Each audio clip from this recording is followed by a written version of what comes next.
Garamalga, thank you, Cahirlik, and to Leader of the House here today. I want to speak about Minister Heather Humphreys, who made an announcement over the weekend, and really just to pay tribute to a minister, a Fine Gael minister, who has done wonders for rural and local communities all over the country. I know from my own case, in terms of Roscommon and Galway, the amount of visits, and that was down to investment in our region, be it through Clore, towns and villages, so many funding streams coming from the Department of Rural and Community Development that's really had an impact.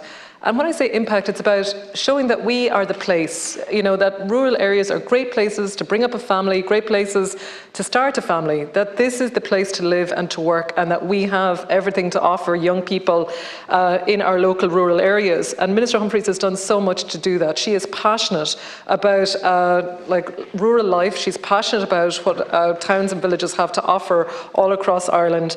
I know she has done so much, particularly for Meals on Wheels, for bus transport. These were all innovative policies that were brought through during her time in her portfolio.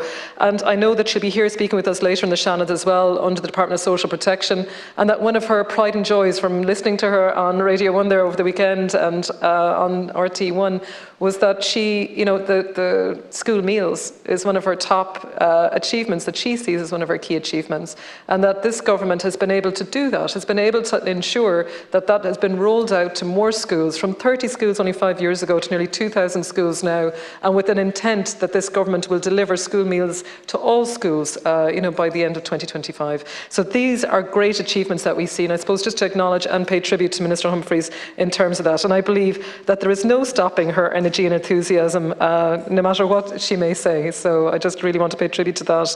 Just separately then, just in terms of Minister Patrick O'Donovan, he made an incredible announcement on Friday in terms of courses in medicine, dentistry and pharmacy, and this was through the National Training Fund.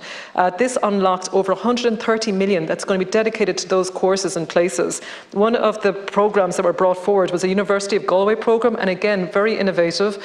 It was based and informed by sort of international guidance in this, particularly about, I suppose for me locally, I see what happens with our GPs. We're unable to get GPs to serve in rural practices.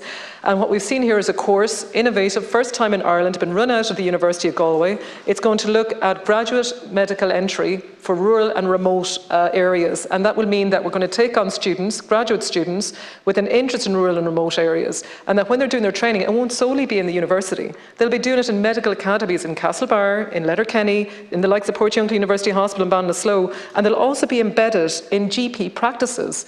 Because how on earth are we going to get graduates to consider working our communities, but by showing them that GPs are the fabric of our local communities?